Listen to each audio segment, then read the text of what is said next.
Salut à tous, alors je te fais une petite vidéo pour te parler des hashtags que j'ai sur Instagram. Alors j'ai fait le samedi un live pour justement en parler parce que avec Anna on avait créé un hashtag Pâquerettes de confinement qui permettait aux gens de poster leurs photos de proxy et de macro qui étaient faites chez eux, dans leur jardin, sur leur balcon. Et on voulait continuer ça avec le déconfinement. On voulait pas que ça s'arrête.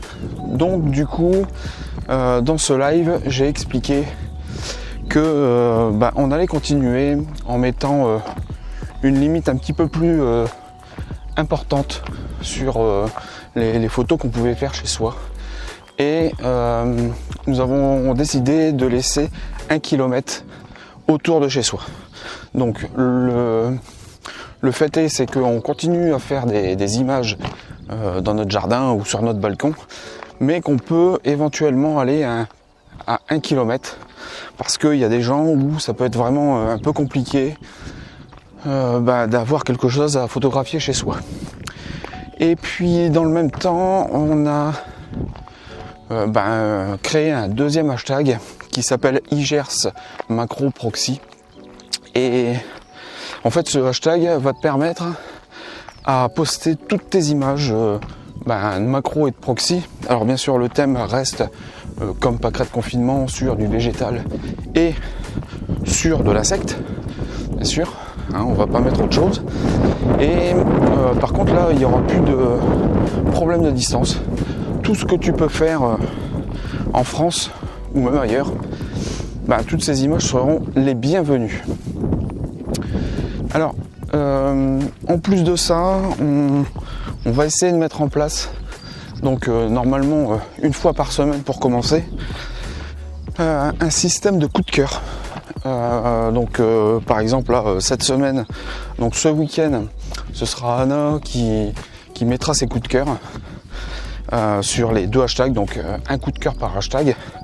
Et puis la semaine d'après, ça sera moi. Pourquoi créer de nouveaux hashtags sur Instagram alors qu'il en existe déjà énormément? Alors tout simplement pour quelque part ramener notre communauté sur des sujets précis. Et je pense qu'on peut éventuellement rassembler les gens, les faire participer. Donc ce sont pour moi plus des hashtags participatifs. Et puis essayer à ce que cette communauté qui grandit en fait sur ces hashtags puisse s'entraider à la photo. Alors ici ça serait sur la macro et la proxy. Donc c'est vraiment s'entraider, parce que les photographes s'entraident entre eux, mais dans un souci de bienveillance. Pas question de se critiquer ou quoi que ce soit. On est tous là pour apprendre, et je pense que la bienveillance c'est quelque chose qu'il va falloir avoir pour l'avenir.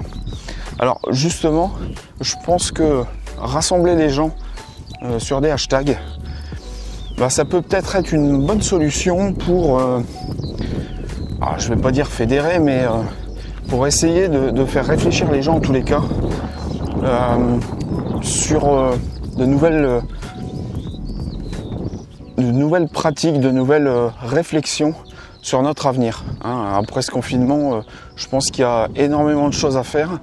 Malheureusement, je pense qu'on est déjà reparti à l'économie. De toute façon, on a bien compris que le gouvernement, c'était l'économie qui l'importait et pas forcément la santé des gens. Alors on va voir ce qui va se passer. Comme je te l'avais déjà dit aussi dans une autre vidéo, on va voir d'ici à la fin de l'année ce qui va peut-être être mis en place, comment ça va être fait, et est-ce que ça va être vraiment bénéfique pour tout le monde. Alors ça, on verra ça. Alors voilà, moi je pense que créer des hashtags sur Instagram, ça peut être bien, et de suivre en fait cette communauté. Alors il y a également le fait, c'est que en créant des hashtags et en permettant à chaque communauté la mienne et celle d'Anna par exemple, à venir poster leurs images. Au fur et à mesure, on va découvrir des nouveaux photographes, on va découvrir leur travail, et ça je trouve que c'est super chouette, et je pense que ça vaut le coup d'être tenté.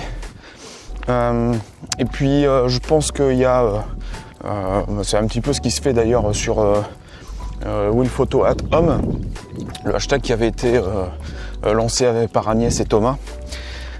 Sur des animaux, il y a un petit peu de macro aussi dans leurs images, mais c'est de faire réagir les gens, de les pousser à l'action. Et puis, alors je sais plus quel est le photographe qui avait dit ça, mais on ne protège que ce que l'on ne connaît. Alors effectivement, en commençant par le jardin, il y a peut-être des gens qui vont commencer à faire des photos d'insectes, de fleurs, qui vont découvrir un nouveau monde et se prendre au jeu et peut-être en parler autour d'eux. Et c'est comme ça que on va pouvoir essayer de préserver et de protéger surtout notre environnement. Donc voilà, c'était une petite réaction par rapport au hashtag.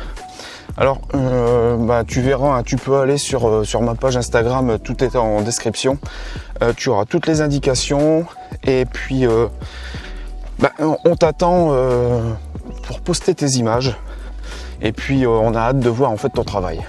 Allez, moi je te dis à bientôt, salut.